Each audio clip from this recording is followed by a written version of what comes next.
Hello, bonjour, everyone, and welcome to today's session. It's my great pleasure to welcome all of you to this event here today. My name is Pedro Barada, and I am the Executive Director of the Future Skills Center. I'm really excited to be here today to discuss something that is so central to all of our working lives, and that will continue to be central to the future of work, and that is the issue of quality of work. We have a great program for today. But before we get started, I do want to acknowledge that I am currently in Toronto, which is the dish with one spoon territory. The dish with one spoon is a treaty between the Anishinaabe, the Mississaugas, the Haudenosaunee that bound them to share the territory and protect the land. And subsequent Indigenous nations and peoples and all newcomers have been invited into this treaty in the spirit of peace, of friendship, and of respect. And across Canada, our teams, our partners, all of you also gather on traditional territories of many Indigenous nations who have cared for these lands since time immemorial.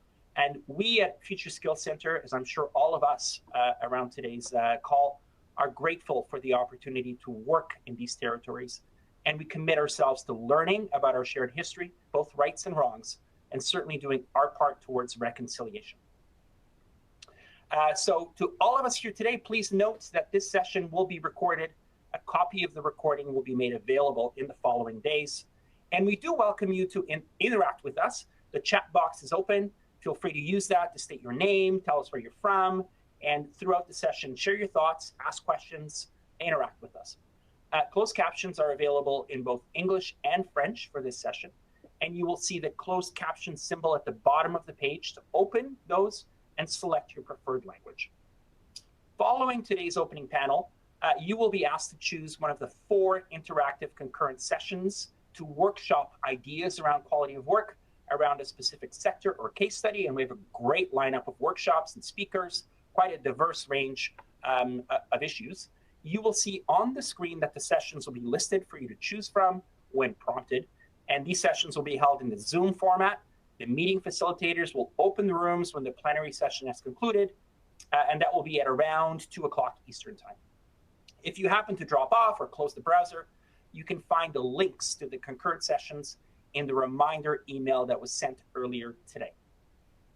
So I want to welcome you on behalf of the Future Skills Center. We at the center are dedicated to driving innovation and skills development so that everyone in Canada can be prepared for the future of work.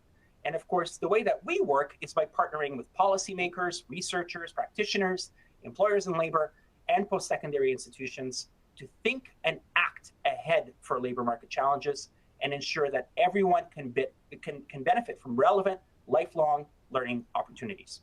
And when we talk about quality of work, we, from a skills perspective, are asking questions about how this skills agenda is tied to improving the conditions under which all people work. How skills need to work in tandem with wages and benefits, job satisfaction, a safe environment, opportunities to grow and access training, and the overall social environment. Because we believe that this combination of factors is really at the heart of an agenda for shared and inclusive prosperity. And of course, this agenda around shared and inclusive prosperity is at the very heart of our vision and mandate at the Future Skills Center. For today's event, I would really like to thank our partners at Purpose Co. They are partners for this event, and together with Purpose Co, we are spearheading a slate of groundbreaking research, including a literature review of numerous national and international case studies looking at quality of work. The case studies so far showcase examples where innovative ideas and novel measures are making a difference in various workplaces, in everything from enhanced career opportunities for long-term care workers to how higher pay, better benefits, and more cross-training can reduce staff turnover at another organization. And I believe that a link to the emerging research is being posted in the chat, and I invite you to check it out. It's really interesting work in this area. I also want to send out a special shout out to our friends and partners at the Conference Board of Canada for all of their help, time, and effort in planning this event. And finally, I want to take this opportunity to thank Employment and Social Development Canada for its ongoing support and its partnership with FSC.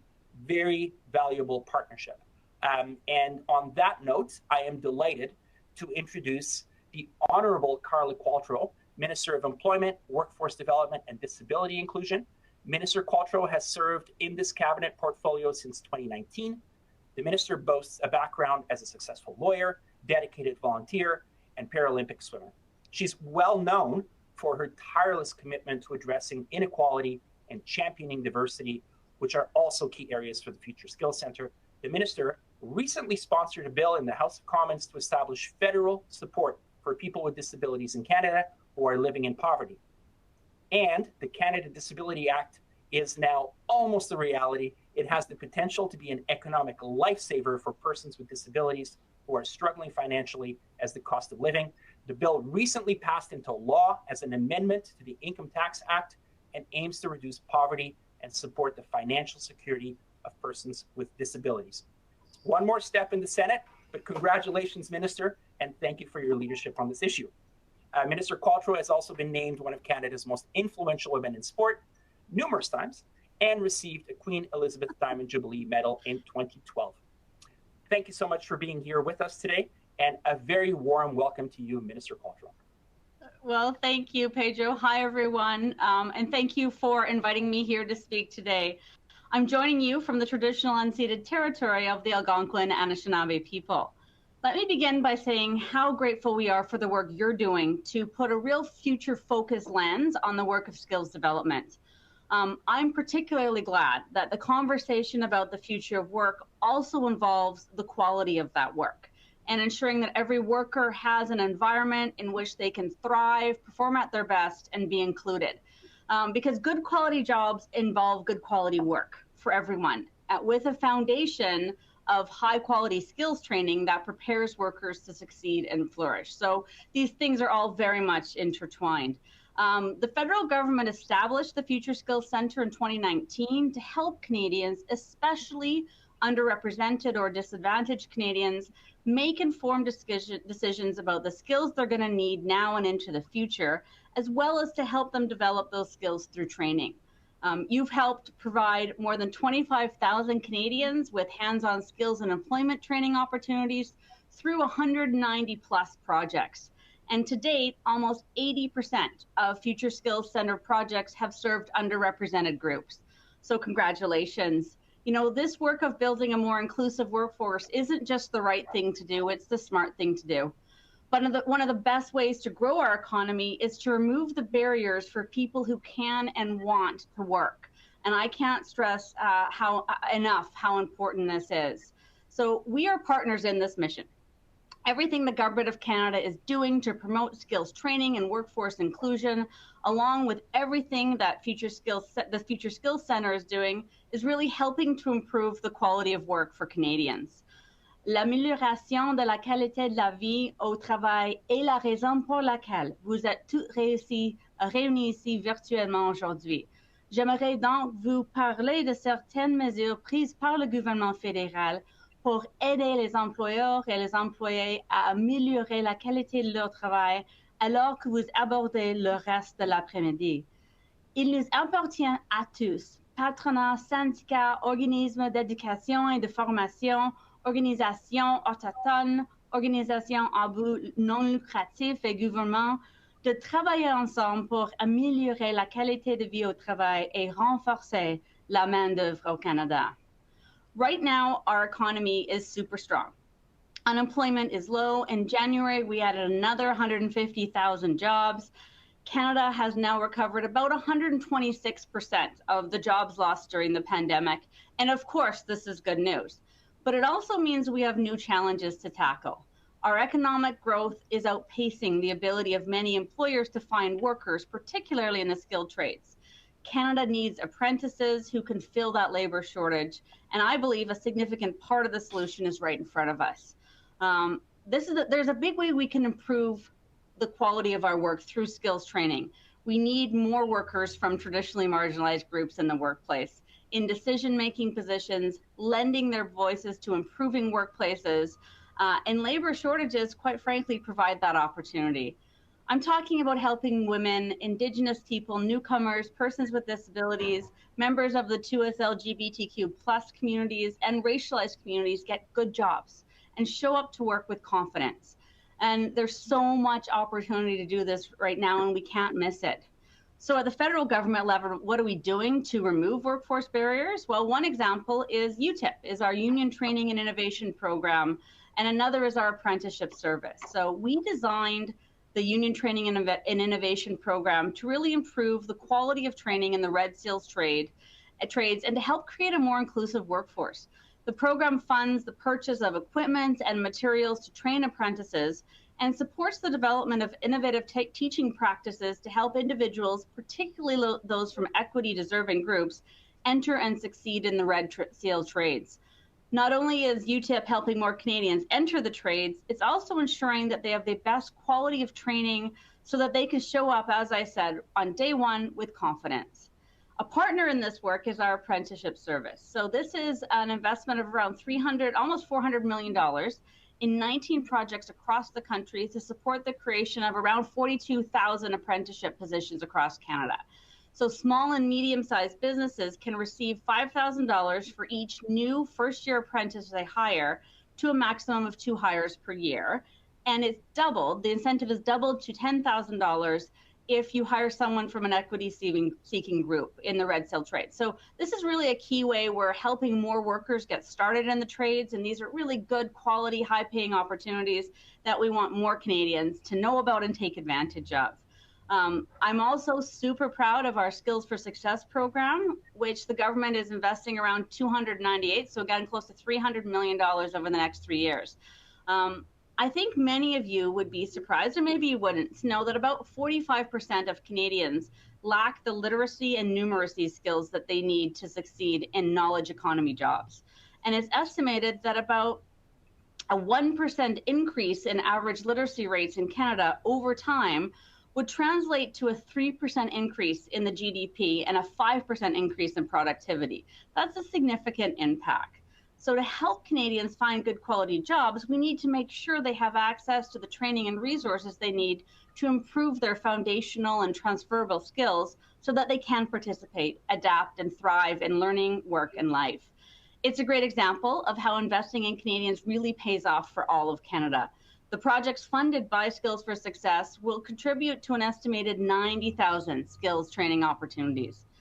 So an important component of quality of work is ensuring Canadians are well equipped to take on new challenges at work, and we're ensuring workers have the opportunity to do so. With this in mind, I encourage you, and won't be surprised that I'm making this pitch, to really think about how persons with disabilities can make a positive contribution to your organizations, to your workplaces, and to the broader workforce. Only about 59% of persons with disabilities in Canada are employed, compared to around 80% of persons without a disability. You know, that's a lot of talent, creativity, and innovation left on the sidelines in a time where we really need all hands on deck. This is not only an untapped labor pool, which is critical in a time of labor shortages, but it's a rich and untapped talent pool. So last year I introduced what we're calling our Canada's Disability Inclusion Action Plan, which has as one of its 4 foundational pillars employment. Because we know, the business case for hiring, advancing, supporting workers with disabilities is undisputed, and the talent is ready to be tapped. But what we have to do is remove the barriers to participation. And of course, we need your partnership in this work. We focus on supporting organizations through programs like our Opportunities Fund for Persons with Disabilities, which we use to invest in job supports, employer awareness, wage subsidies for organizations that hire people with disabilities. And I've said it so many times, but I don't think we know. We can only imagine how much stronger our workforce will be, how much richer our communities will be when every single person with a disability has a meaningful chance to participate. So really, these programs I've mentioned are incredibly helpful for training our workforce and helping more Canadians from marginalized groups enter the workforce. But we also have specifically addressed the quality of work for Canadians by increasing EI sickness benefits from 15 weeks to 26 weeks. Workers whose illness or treatments require a longer time to recover shouldn't have to choose between focusing on their health and paying their bills. Changing EI sickness benefits from the 15 weeks to the 26 weeks provides approximately 170,000 Canadians per year more time and flexibility to recover. L'ensemble du gouvernement continue à travailler non seulement pour constituer la main-d'œuvre solide et qualifiée dont le Canada a besoin, mais aussi pour veiller à ce que les Canadiens aient des possibilités de travail de qualité. Un bon chèque de paie est essentiel, mais le bonheur au travail va au-delà du salaire. Nous voulons que les travailleurs se sentent épanouis par leur travail et soutenus par leurs employeurs. By increasing the diversity of the Canadian workforce, by improving training opportunities, and by ensuring Canadians can have the skills they need to grow in their industry, we will truly make a difference in the lives of workers. You all know I'm a big fan of the Future Skills Center, and I consider myself your partner and your champion. Thank you for putting on events like this. Today, you're going to be discussing some really important and complex topics. We are listening to you. We are learning from you. We have good programs, and I'm proud of many of them, but that doesn't mean they can't be improved. And that doesn't mean there aren't better ways of doing things. And I am completely open to tapping into the expertise you've brought together today to come up with even better ideas. So I'll leave it there, Pedro. I know you have lots to discuss, and enjoy the rest of your time together. Thank you. Well, thank you, Minister. That was wonderful, and I was watching the reactions from our application here, and I think you got at least two applause lines if we're in a room together. A huge reaction around your comments around the importance of including people with disabilities and your challenge to us in terms of really thinking through what each one of us from our own places, from our own organizations can do to meet that challenge and really keep up with the leadership that you and your government have shown. So lots of applause lines and love lines, and also on EI reform and the importance of doing that. So congratulations to you, and right back at you in terms of the important partnership. Government leads from the top, but so many of the solutions come from the grassroots, from the top down, and we just have to keep doing this together. So thank you so much for being here with us today, and we look forward to bringing back the results from today's discussion.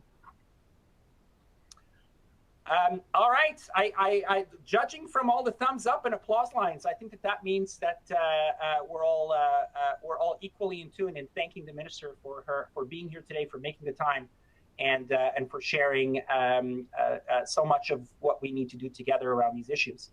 I'm now going to move us into our panel, which is going to be a prelude to a wonderful group of workshops. And we have a group of great panelists to set up the conversation. Unfortunately, Gladys Ehovey, President and CEO of the Foundation for Black Communities, wrote to me this morning. Gladys is not feeling well. She has literally lost her voice. I know that she was really excited about being here with us today. And we wish her well. We hope she recovers quickly. She has a big new job ahead of her. And it's very important that she's healthy so she can take that on with as much energy and force as we all know Gladys has. The upside of that, if you could say that, is that my friends Anton and Armin have a little bit more time to deal with some of the issues that we want to deal with off the top. And I'm going to start by introducing Armin, who should be well known to all of us. Armin, of course, is one of Canada's foremost economists. Armin is the Atkinson Fellow on the Future of Workers, a leading voice on Canada's economic scene, including the bi-weekly business columnist in my morning paper, the Toronto Star. Armin served as a senior economic policy advisor to the federal deputy minister of ESDC, served on a high-level task group on women in the economy that was convened in the pandemic. And I should add off the notes that Armin was actually working extra overtime 7 days a week during the pandemic to make sure that relief was brought to Canadians across the country and advising governments to that effect. So thank you for all your work on that front, Armin. And Armin has also helped shape and advance the Inequality Project at the Canadian Centre for Policy Alternatives, provided weekly business commentary for CBC, and served as president of the Canadian Association for Business Economics. Armin, thank you so much for being here with us today. My absolute pleasure. Great. Anton Solomon, Director of Labor Market Development Operations Branch, Department of Economic Development in the Yukon. Anton has been working in employment and adult training programs in the Yukon for 25 years, and he's been involved in labor market program design since 2000. He holds a Bachelor of Fine Arts from the University of Saskatchewan, putting on those creative skills, right, Anton? And is an acknowledged subject matter expert on the Yukon labor market, as well as a certified adult trainer with 30 years of experience as an actor, director, and teacher in live theater. And I do note, Anton, that one of the most desired skills by employers, reportedly, is creativity. So there we go. You're in high demand, including right here with us today. We're going to open up today's conversation. I'm going to throw out a number of questions, and our panelists are going to jump in and help us wade through some issues that I think are really important to frame the overall issue of quality of work today. And let's start by thinking about this issue of quality of work in Canada. And I'm going to ask both of you, and Armin, perhaps you can go first. What do you see as major trends around this issue? And what do you see as being most promising and also most disappointing?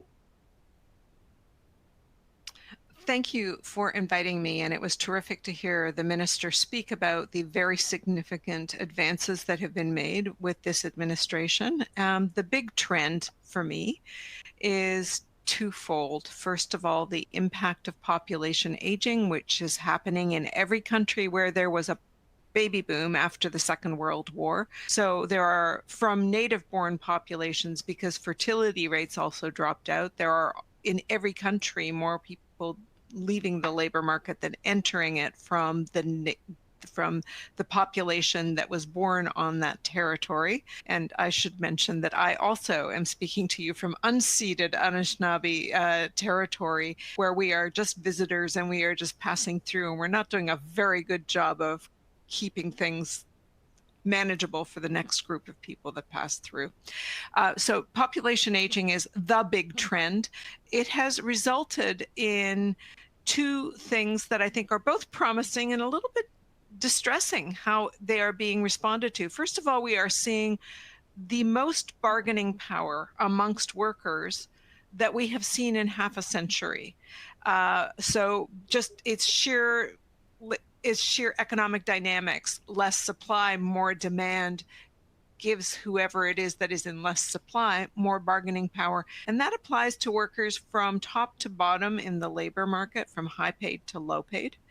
It has also unleashed a demand for more workers at the prevailing wages instead of raising wages. And there's both monetary policy and employers that are hanging on by a thread after 3 years of pandemic economics, trying to keep costs down for wages.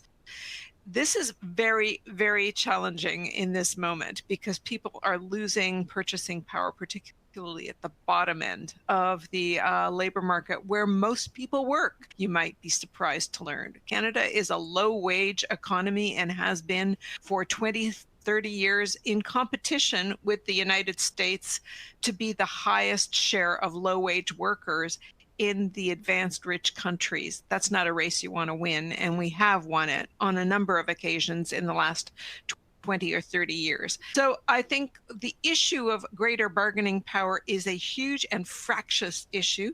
And the second issue is dealing with labor shortages by bringing in more temporary foreign workers than permanent immigrants. Did you know last year we brought in 1.7, this is 2022, we admitted 1.7 million newcomers to come here to live permanently or temporarily. Over 800,000 of those newcomers were admitted to come here, not as visitors, but as people that came here to work or study temporarily, but not permanently.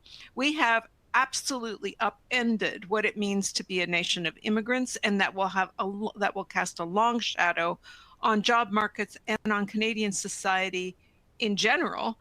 You cannot build a society on the permanently temporary.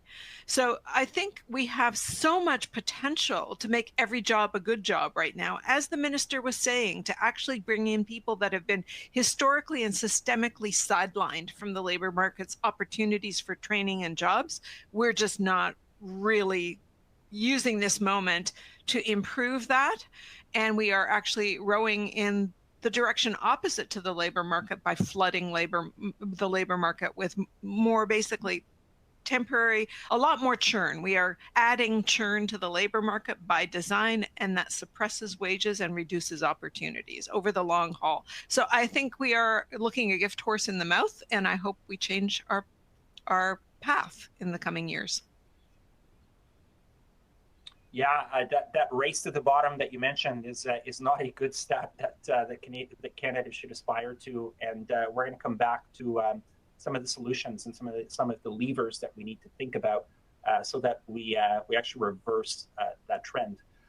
Anton, what about you? Thinking about issue of quality of work, what do you see as some of the major trends on this issue from your vantage point? Thank you, Pedro, and hi everybody. And I appreciate being allowed to participate in what I often feel like I'm punching above my weight here, because I'm really just an out-of-work actor who landed in the Yukon and labor market and managed to stick. So I appreciate your patience and listening and letting me participate. And also like to acknowledge I too am on a traditional territory, as we all are. Ours is the traditional territory of the Kwanlin First Nation and the Tonquachan Council here in the Yukon.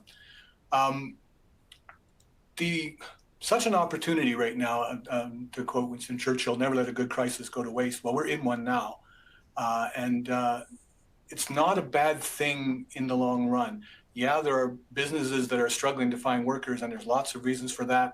There is a cultural shift, fundamental cultural shift happening in labor market now. Armin mentioned it earlier about employees having unprecedented bargaining power. And I'd like to think of this in terms of, at last, the people doing the work are able to start talking about what they want out of work. And it isn't necessarily just, I want the job that everybody wants me to want. I want the job that employers want me to fill. Now employees are saying, I want to do this with my life. This is what I want to do. And we're in a position now where we, both employers, sectors, and the providers of services have to listen to this, because this is the air we're breathing right now. That if you're not concerned about quality of work right now, you will be very concerned about the livelihood or likelihood that your business will survive, because now employees are voting with their feet. They pick the jobs they want. The quality of that job is not just about the money they're making. It's about, do I enjoy my day? Do I interact with the people I want to? Am I socially connected the way I want to? Labor market is finally becoming apparent as a culture and not as a given. That we make choices in how we run the labor market. We have systems to change. We have systems to redesign, rethink. This is the biggest change since probably the 50s, when we started thinking about education as a means to employment, where before that it was an alternative to employment. My father left formal education at grade 10, did not lose by doing that, because he was a farmer, a rig worker, and a carpenter. And he learned all those things on the job, doing the job by employers who trusted him.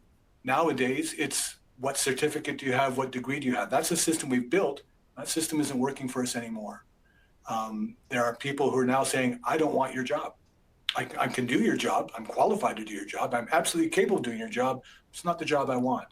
And that shouldn't be a problem, except it is, because we're built on systems that say, find the right fit.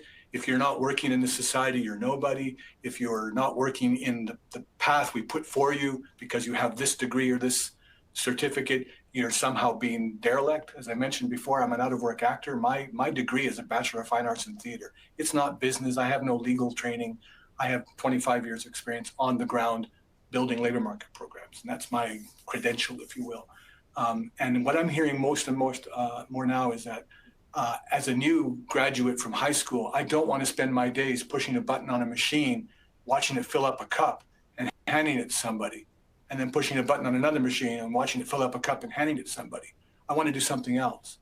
I want to be meaningful in my job. I don't even necessarily care what I'm making, as long as I'm enjoying the job. So our whole paradigm of what attracts people to work, why we should accept the workers we have, how do we develop the workers that are available to us, and not wish we had something that isn't anymore. I think that's the biggest trend right now, is we have to stop wishing it was and start looking at what it is, and taking advantage of who is here if we want to continue in a labor economy. So you have both put your finger on the fact that the mindset around what is work for, and how we're in this unique moment where we can actually ask the questions around what kind of jobs do we want to be doing, and how do they lead to the kind of life that I want to live.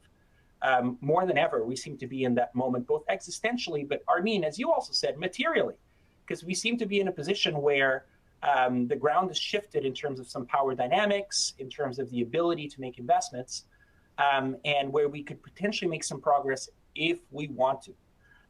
My question is, how do we prioritize? How do we think from a systems point of view about the kinds of key levers that we would need to pull, that we would need to be willing to pull for the situation to reverse itself and for us to win different kinds of races, like the best place in the world in which to work and live?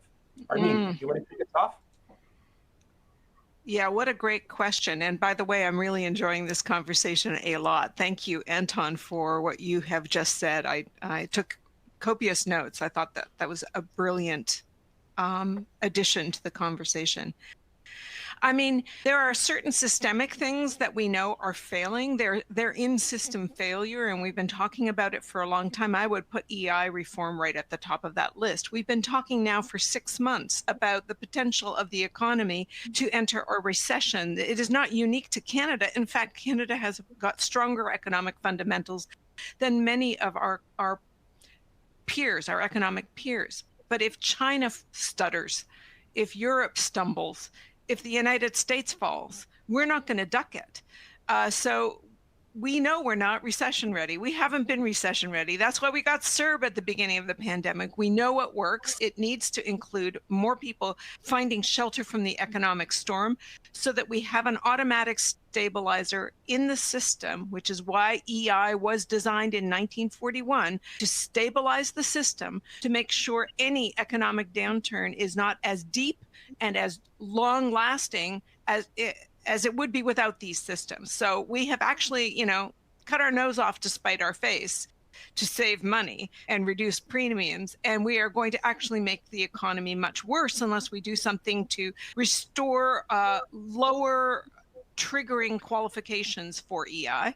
So lower hours of paid employment, and have the duration actually mirror not just like what employment region do you live in, but like how did employment change in your region? How much did it spike up by? So uniform entry that is lower than it is now, and variable exit dependent on what the economic conditions, how the economic conditions have changed in where you live. And like, that's just such a simple thing to do. Even if you only do it temporarily, do something. Don't revert back to what happened to before the pandemic. That would be my number one recommendation, because otherwise everything's in disarray, right? Everything, if we head into a downturn and it looks very good like we are today, the number came out that we were actually 0% growth when it had been projected that we would be growing at 1.3%, which isn't a lot, but zero is a lot worse than a very slow rate of growth. So we're now firmly in the era of sloth. We can very quickly tip over into contraction, and we're not ready for it. And we've been talking about this since 2015. The very person that spoke to you off the top, that party was talking about the need for generational EI reform before they were elected. We're still waiting. It's like, I'm going to do my Judge Judy imitation. Is like, the time is ticking. Let's go on this. All right. The other thing that I think that is systemic is the fact that if you're going to add so many temporary people, and you're seeing more and more people in a sector like healthcare, which is one of the biggest employers in the country, more and more people leaving public employment and entering agency and temporary agency, staffing agency modalities because they want more control over their working time. To Anton's point, you might be totally committed to providing healthcare, but you can't be asked to sacrifice your life to be able to do this job. And we are most governments in this country are snoozing on the job. They are not doing their jobs. So making sure that every job is a good job, including the well-paid jobs where people have a little bit more control over their lives. Registered nurses are flocking to temporary agencies because they haven't been able to claim vacation in 3 years after this burnout because there's just not enough people to do the job. That's not the way to attract more nurses to the sector, right? So we actually do know what is required to change the attractiveness of a job, and certainly some control over your working hours is part of that ticket. It isn't just wages, it's time. And as we move forward, with the smallest working age cohort that we have seen in 50 years, dealing with a population that is too young, too old, and too sick to work. But in particular, the too old part, we've never seen anything like this, where that working age population is being asked to do both paid and unpaid work to support this aging population, and not being given any time to take care of themselves and the next generation. That is going, the time quotient is going to be just a huge lever that individual businesses, but also public policy can deal with. We could be creating time banks so people can actually, clock up time so they can take time away to learn new skills, or simply to do mental health recuperation, or to take care of their loved ones who are sick or dying. So we haven't had a major overhaul in working time policy since 1948 in this country. So, something's got to give in this moment. The last thing I will raise is the idea that businesses themselves need to make themselves the most attractive to be able to compete with everybody else. So Anton's point is absolutely correct. But since the entire global north is going through population aging, so will countries and communities have to compete with one another to make themselves the best place in the world to live, because workers from overseas also have choice as to what country they're going to come to, what business they're going to go to, what community they're going to go to. And here it's the sense around supports that communities offer. It's the childcare, the healthcare, the public transit, the affordable housing. All of these things make a difference into the choice of where people decide they are going to live, not just their time in their own working situation, but when they're not working, what does life look like? Are there green spaces? Is there an ability to actually raise a child at a relatively low cost compared to other options, and in a very high quality environment? So these are the issues that we are going to be facing, both at the micro and the macro level. How do we become people magnets? How do we give people more control over their lives? And how do we not make things worse than we need to? Let's fix EI. Let's fix EI, and let's remember there's a part 2 to EI as well. We tend to focus so much on part 1, but part 2 is so important for our world of skills development.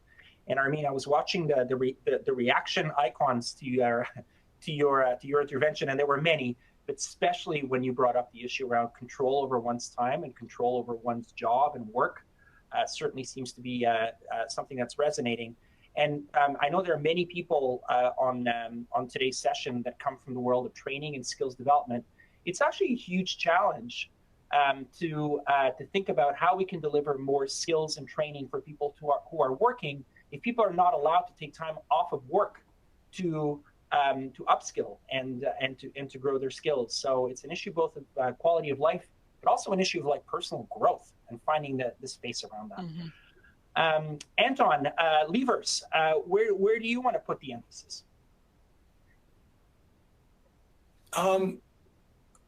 Very good summary. I mean, the collection of things that we can do, have to do, must do.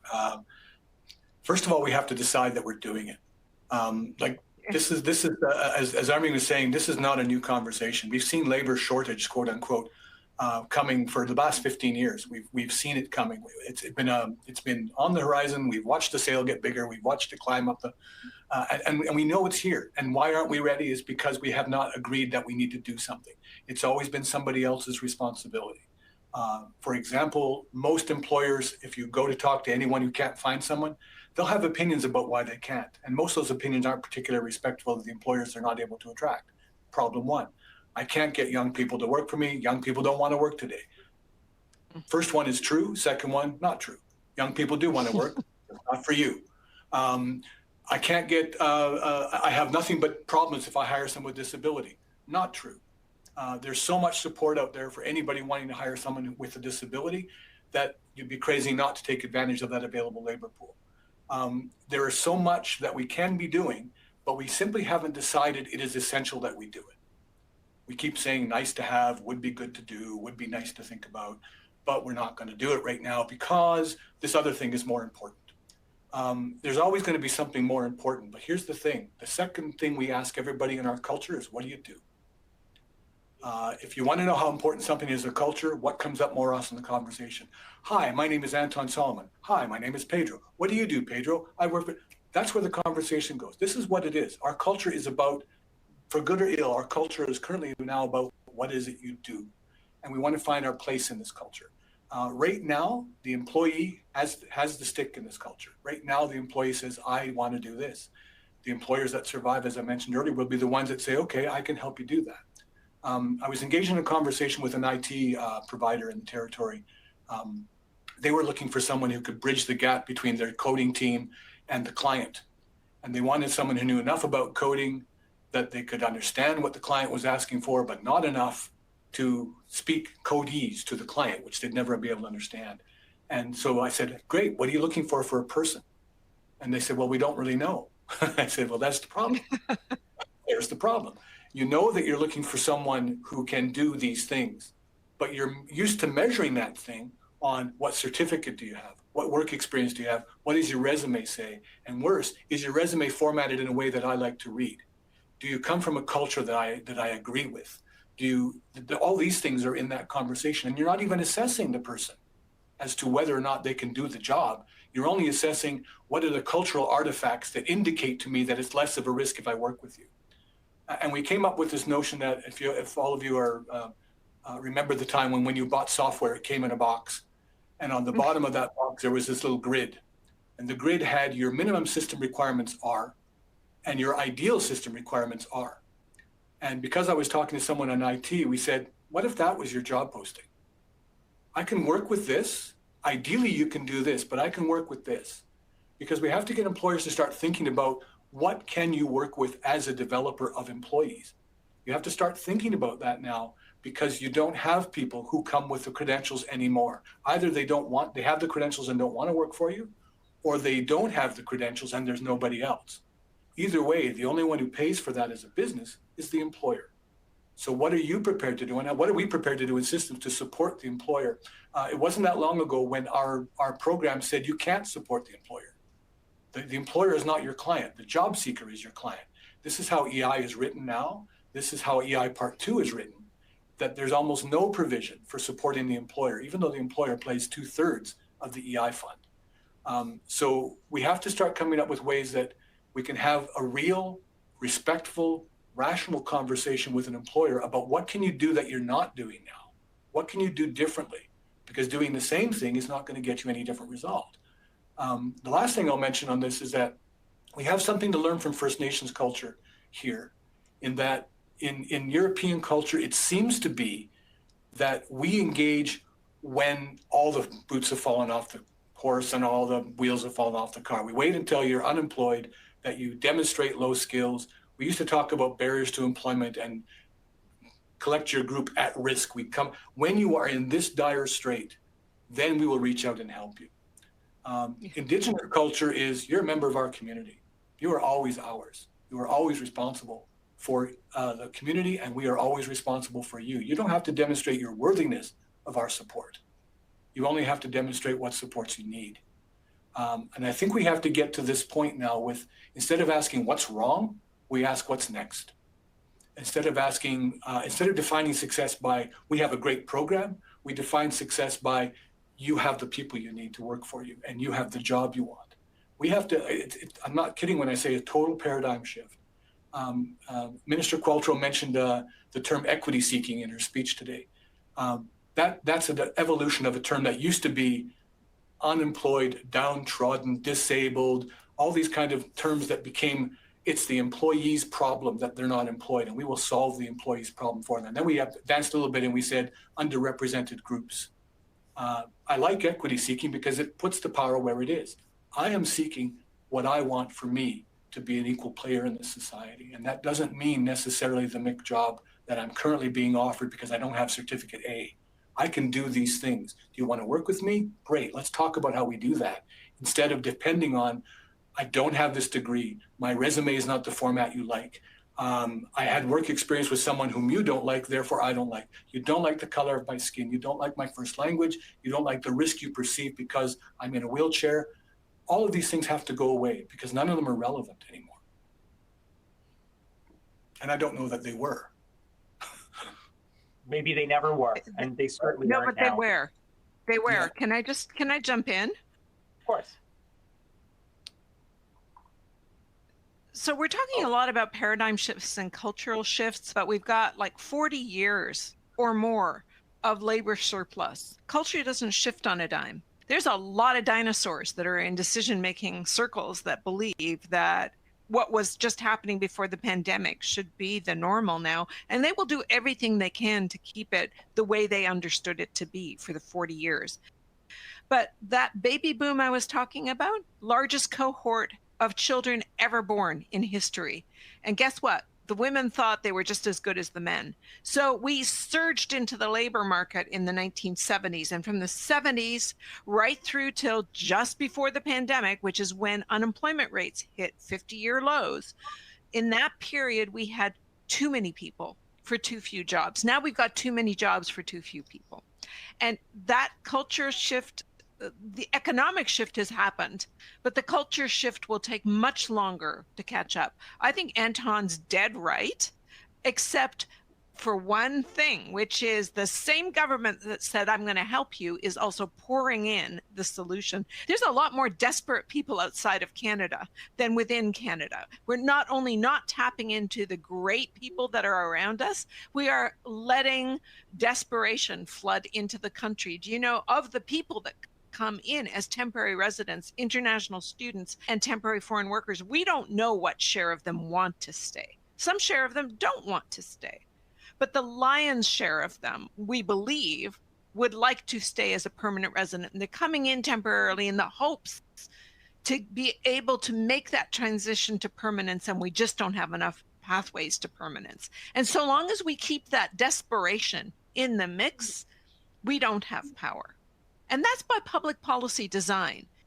So I think there's a culture shift we need to bring up to the decision makers level that says we have an opportunity to make every job a good job.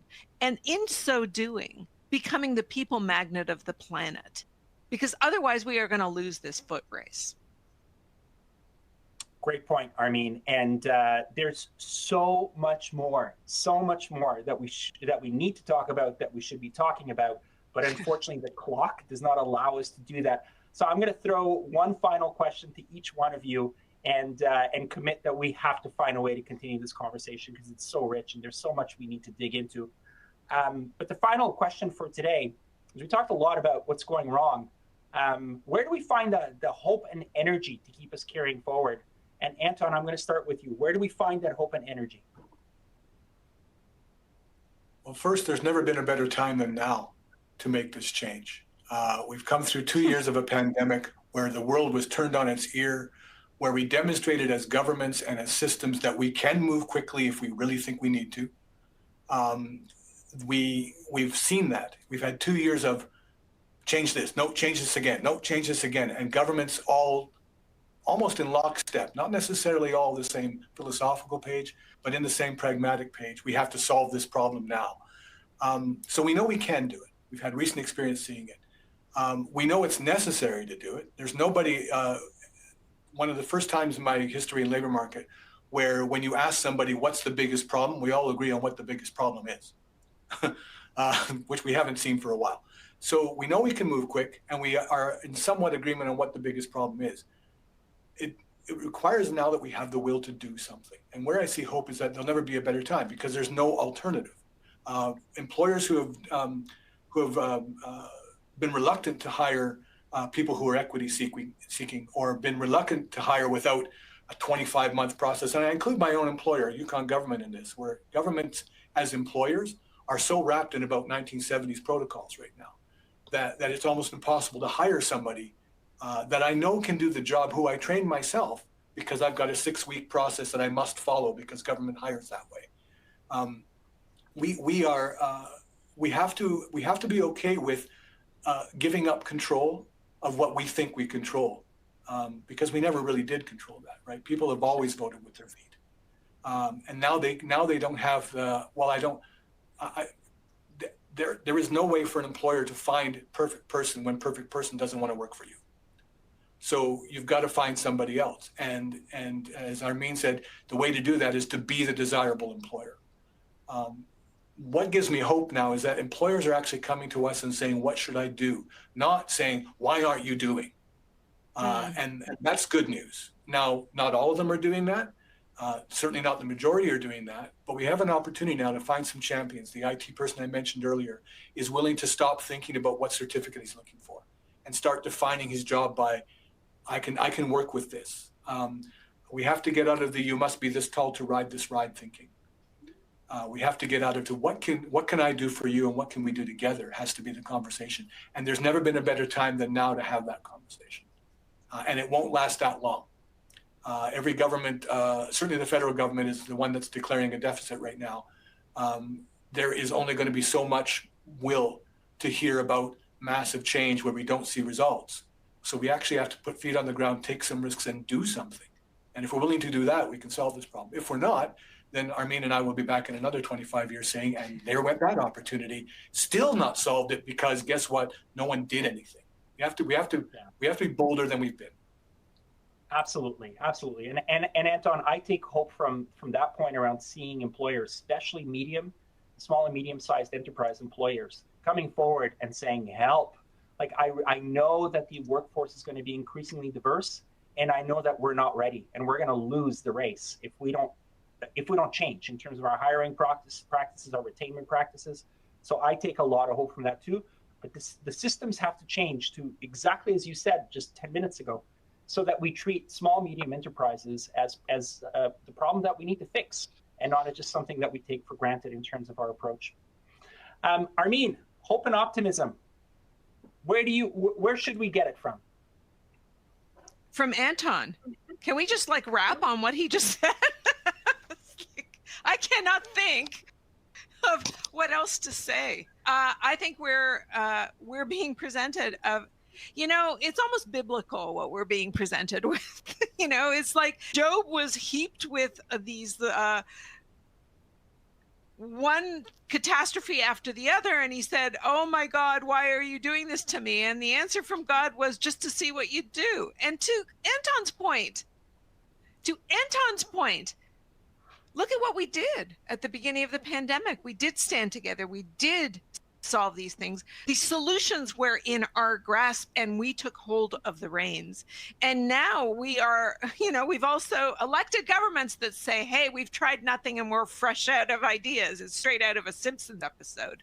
So I don't know how we're going to fix things if we don't elect better governments. And I don't know how we elect better governments if we're not given better choices as voters. But I think we have to stop thinking about this as an electoral cycle and start thinking about it as what we can do, one employer at a time, one worker at a time, and unionizing and organizing and actually coming together through communities as well as through collective experiences, not just individual experiences, where we understand the power of the sum of us. And we're not there yet for some reason that we just experienced it. We're still not there again yet. I don't know whether we'll get back there, but all I know is that in my profession, economics, I've never seen so much lack of consensus about what is about to happen.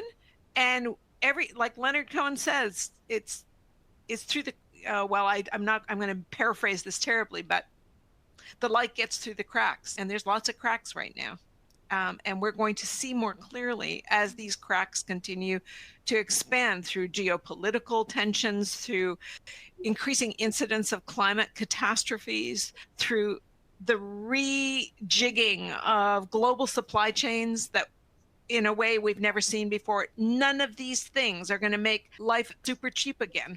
So I don't know that we're ever going to get to this vaunted, oh, life is cheap and your life as a consumer matters more than your life as a worker. I think our lives as workers are going to now take center stage.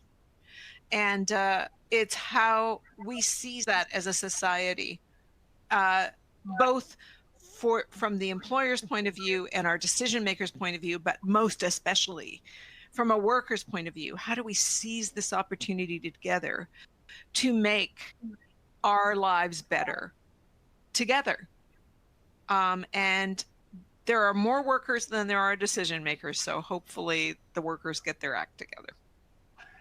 There we go. There we go. Well, Armin and Anton, on behalf of everyone watching, and I hope we get lots of nice reactions in the window, let me thank you for taking us both to policy spaces, practice spaces, but really existential spaces around what work is all about, what it means in our lives, and how we can actually make work better aligned to who we want to be as human beings, and the importance of engaging employers in that conversation, hopefully in a new way. So I want to thank you for kicking us off, for being thoughtful, provocative, and real. And we are now going into our breakout sessions, which are going to take a lot of these ideas and actually workshop them in practice. So again, Armin, Anton, big round of applause. Thanks so much for making the time to be here with us today.